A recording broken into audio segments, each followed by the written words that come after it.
Hello everyone. Class 10th विषय सामाजिक विज्ञान की क्लास में आप सभी का स्वागत है। आज का हमारा अध्ययन का विषय है विनिर्माण उद्योग अध्याय 6। विनिर्माण उद्योग क्या होते हैं? जो कच्चे माल से किसी नई वस्तु का निर्माण करते हैं या जहाँ पर कच्चे माल से नई वस्तु का निर्माण किया जाता है उन्हें विनिर्माण उद्योग कहते हैं। जैसे गन्ने से चीनी का बनना। चलिए लेसन की स्टार्टिंग करते हैं। दिवाली के अवसर पर हरीश अपने माता पिता के साथ बाजार गया। उन्होंने उसके लिए कपड़े और जूते खरीदे। उसकी माँ ने बर्तन, चीनी, चाय व मृदा के दीप खरीदे। हरीश ने देखा कि दुकानें अत्यधिक सामान से भरी थी।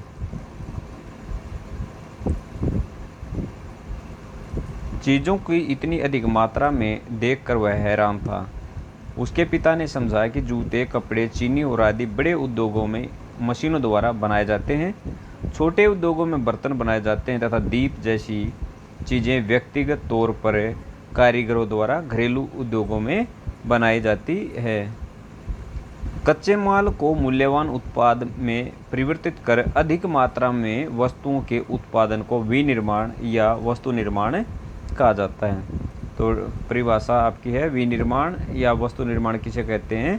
कच्चे माल को मूल्यवान उत्पाद में परिवर्तित कर अधिक मात्रा में वस्तुओं के उत्पादन को विनिर्माण या वस्तु निर्माण कहा जाता है। क्या आप जानते हैं कागज लकड़ी से, चीनी गन्ने से, लोहा इस्पात लौह अयस्क से तथा एल्यूमिनियम बॉक्साइट से निर्मित होता है।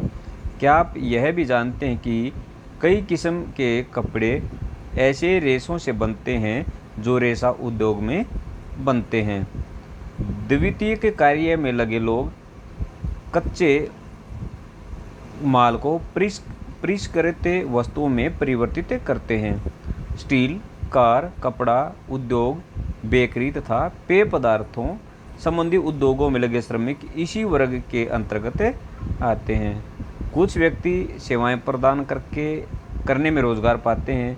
इस अध्याय में हम द्वितीयक क्रियाओं के अंतर्गत विनिर्माण उद्योगों के विषय में पढ़ेंगे। किसी देश की आर्थिक उन्नति विनिर्माण उद्योगों के विकास से मापी जाती है। चलिए सेकंड पॉइंट, विनिर्माण का महत्व। विनिर्माण उद्योग सामान्यतः विकास की तथा विशेषतः आर्थिक विकास की रीढ़ समझे जाते हैं। तो बहुत इंपॉर्टेंट बात है ये कि किसी भी देश की रीढ़ किसे माना जाता है? विनिर्माण को माना जाता है।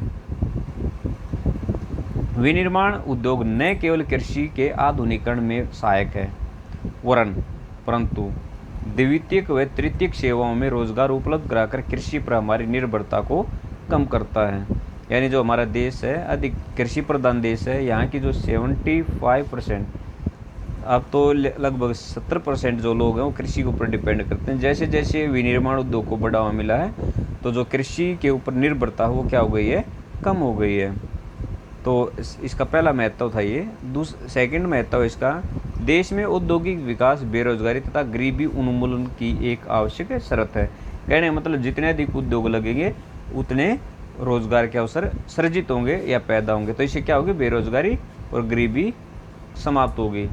भारत में सार्वजनिक तथा संयुक्त क्षेत्र में लगे उद्योग इसी विचार पर आधारित थे। जनजातीय तथा पिछड़े क्षेत्रों में उद्योगों की स्थापना का उद्देश्य भी क्षेत्रीय असमानताओं को कम करना था। इसका जो नेक्स्ट तीसरा लाभ है, निर्मित वस्तुओं का निर्यात वाणिज्यिक व्यापार को बढ़ाना है जिससे अपेक्षित विदेशी मुद्रा की प्राप्ति होती है। यानी जब वस्तु का निर्माण होगा तो वहाँ से वस्तुएं क्या होंगी? निर्यात भी की जाएंगी और निर्यात करके वस्तुएं क्या है? अधिक से अधिक विदेशी मुद्रा प्राप्त होगी जिससे देश की अर्थव्यवस्था भी मजबूत होगी। अगला लाभ है, वे देश ही विकसित हैं जो कच्चे माल को विभिन्न तथा अत्यधिक मूल्यवान तैयार माल में विनिर्मित करते हैं। भारत का विविध व शीघ्र औद्योगिक विकास में निहित है। कृषि तथा उद्योग एक दूसरे से पृथक नहीं है, यानी अलग नहीं है, ये एक दूसरे के पूरक हैं, यानी एक दूसरे के समान चलते हैं। उदाहरण के लिए भारत में कृषि पर आधारित उद्योगों ने कृषि पैदावार बढ़ोतरी को प्रोत्साहित किया है। ये उद्योग कच्चे माल के लिए कृषि पर निर्भर हैं तथा इसके द्वारा निर्मित उत्पादन जैसे सिंचाई के लिए पंप, उर्वरक, कीटनाशक दवाएं, प्लास्टिक पाइप, मशीनें व कृषि औजार आदि पर किसान निर्भर है। इसलिए विनिर्माण उद्योगों के विकास तथा संप्रदाय ने मुकाबले से न केवल कृषि उत्पादन को बढ़ावा मिला है, अपितु उत्पादन प्रक्रिया भी सक्षम हुई है या उत्पादन प्रक्रिया में भी बढ़ोतरी हुई है। आज वैश्वीकरण के युग में हमारे उद्योगों को अधिक प्रतिस्पर्धा तथा सक्षम होने की आवश्यकता है, क्योंकि वैश्विक यानी क्या हुआ, आज एक व्यापारिक दृष्टि से देश क्या आए हैं, एक दूसरे के नज़दीक आए हैं, और जब नज़दीक आए हैं तो किसकी भावना, कंपटीशन की भावना पैदा हुई है। तो हमारे देश को भी क्या होना पड़ेगा, इसमें सक्षम होने की आवश्यकता है कि वो दूसरे देशों के साथ कंपटीशन करें, प्रतिस्पर्धा करें, मुकाबला करें। केवल आत्मनिर्भरता ही काफ़ी नहीं है, यानी केवल अपना ही पेट भरना काफ़ी नहीं है।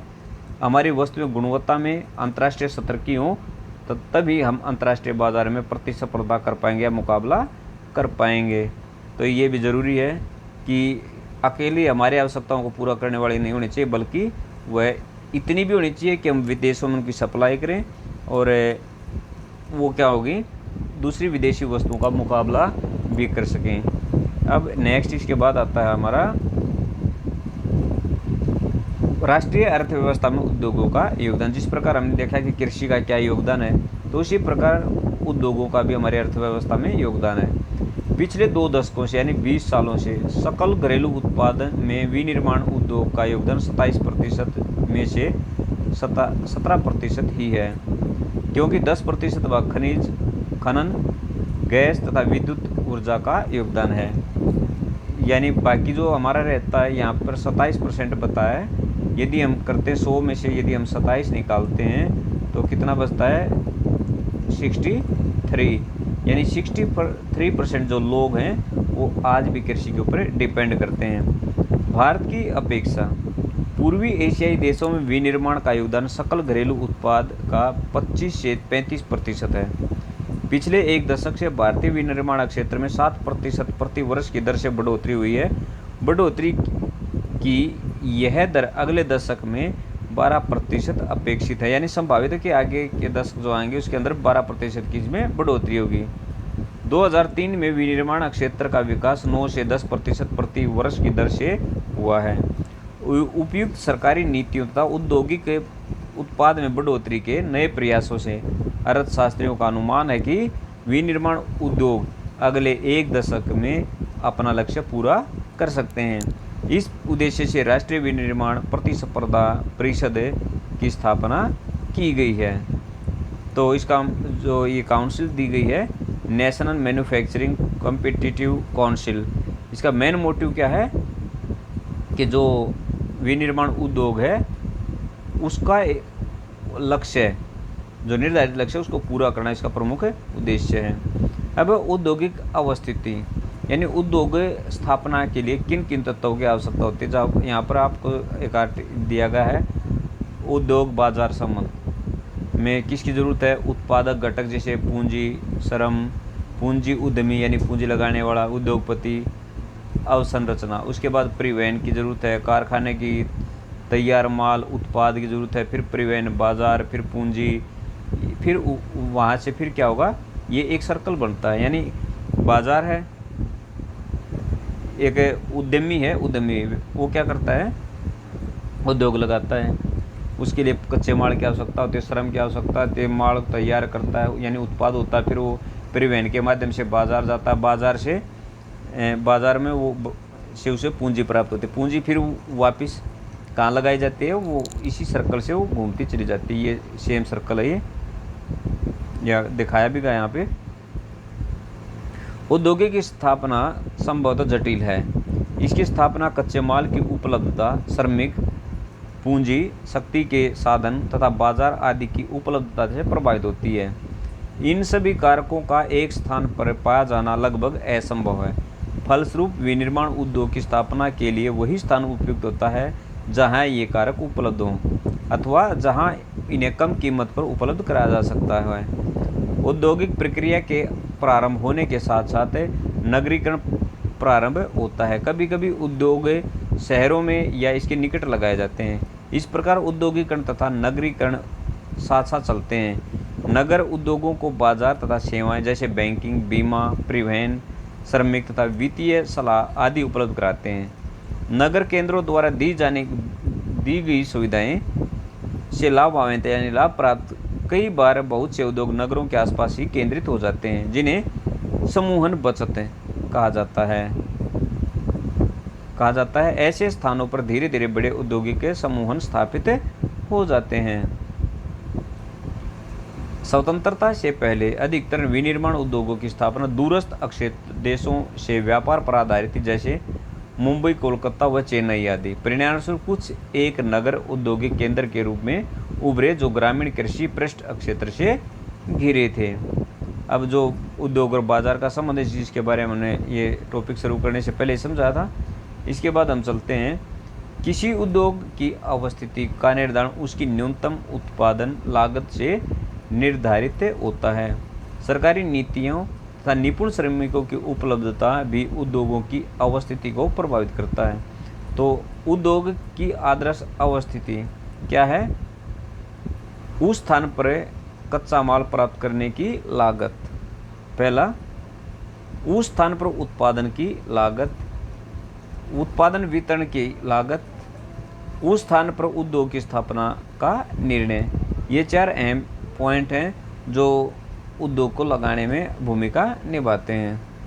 इसके बाद उद्योगों का वर्गीकरण आता है।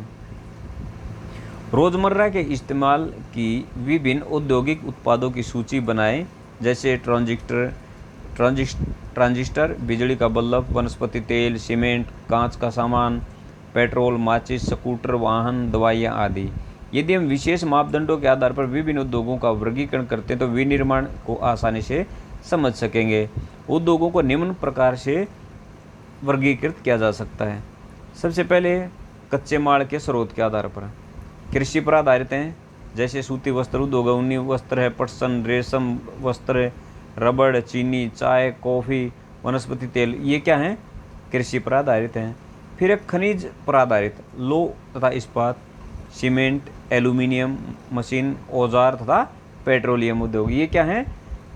खनिज आधारित उद्योग है। कई बार क्वेश्चन पूछा भी जा सकता है आपसे, कृषि पर आधारित किन्हीं 2 उद्योगों के नाम बताओ, खनिज पर आधारित किन्हीं 2 उद्योगों के नाम बताइए।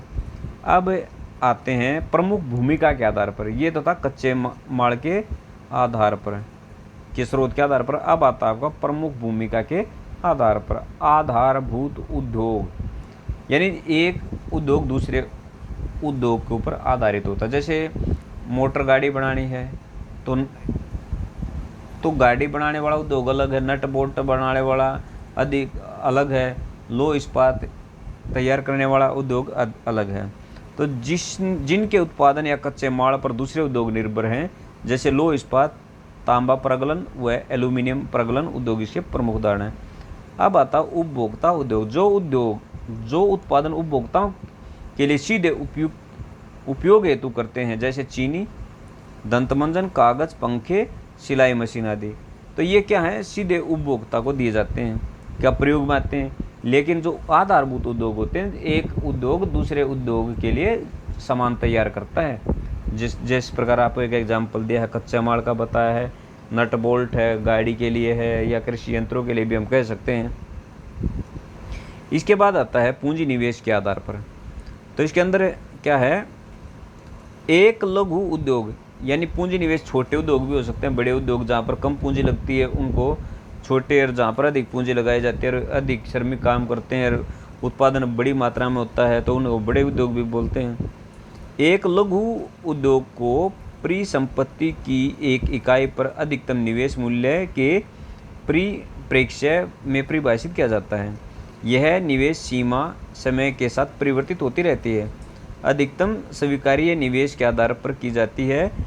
यह निवेश मूल्य समय के साथ बदला गया है। वर्तमान में अधिकतम निवेश 1 करोड़ रुपए तक स्वीकार्य, किन के लिए है? लघु उद्योग के लिए। अब आता है स्वामित्व के आधार पर, मालिकाना हक के आधार पर। सार्वजनिक क्षेत्र के उद्योग, यानी जो सार्वजनिक क्षेत्र के उद्योग कौन से, तो सभी के लिए होते हैं। सरकारी एजेंसियों द्वारा प्रबंधित होते हैं, यानी जिनका प्रबंध कौन करे, सरकारी एजेंसियां सरकार के द्वारा किया जाता है। जैसे Bharat heavy electrical limited, steel authority of India, यानी कई बार ये क्वेश्चन होता है आपके लिए, BHEL क्या है, सेल क्या है, तो ये क्या है, BHEL Bharat heavy electrical limited. SAIL क्या है, steel authority of India limited. ये विस्तृत रूप हैं इनके। इसके बाद आता है निजी क्षेत्र के उद्योग, यानी जिसके ऊपर पूंजी निजी व्यक्ति विशेष के द्वारा पूंजी लगाई जाती है, उसके निजी उद्योग कहते हैं। जैसे टिस्को, बजाज ऑटो लिमिटेड, डाबर उद्योग। तो निजी क्षेत्र के उद्योग जिनका एक व्यक्ति के स्वामित्व में और उसके द्वारा संचालित अथवा लोगों के स्वामित्व में या उनके द्वारा संचालित है, या सीधे हम क्या कह सकते हैं, निजी क्षेत्र के उद्योग जिनका एक व्यक्ति के स्वामित्व में संचालन होता है या एक व्यक्ति द्वारा संचालित होते हैं, उन्हें निजी क्षेत्र के उद्योग कहा जाता है। ये जिसके एग्जाम्पल हैं। संयुक्त उद्योग, जिसमें व्यक्ति और सरकार मिलकर क्या करते हैं, संचालन करते हैं। पूंजी सरकार लगाती है या पूंजी व्यक्ति लगाता है, संचालन सरकार के द्वारा किया जाता है, या सरकार पूंजी लगाती है, व्यक्ति संचालित करता है। वैसे उद्योग जो राज्य सरकार और निजी क्षेत्र के संयुक्त प्रयास से चलाए जाते हैं, जैसे ऑयल इंडिया लिमिटेड इसका प्रमुख उदाहरण है। अब नेक्स्ट आता है हमारा इससे आगे सहकारी उद्योग। सहकारी उद्योग जिनका स्वामित्व कच्चे माल की पूर्ति करने वाले उत्पादों, श्रमिकों या दोनों के हाथों में होता है। संसाधनों का कोष संयुक्त होता है तथा लाभ हानि का विभाजन भी आनुपातिक होता है, यानी अनुपात के आधार पर जितना जो लगाएगा उसके अनुपात के आधार पर उनको लाभ और हानि प्राप्त होगी।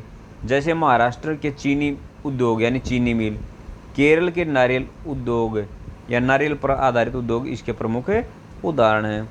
अब इसके बाद इसी में सबसे लास्ट में कच्चे तथा तैयार माल की मात्रा व भार के आधार पर उद्योग।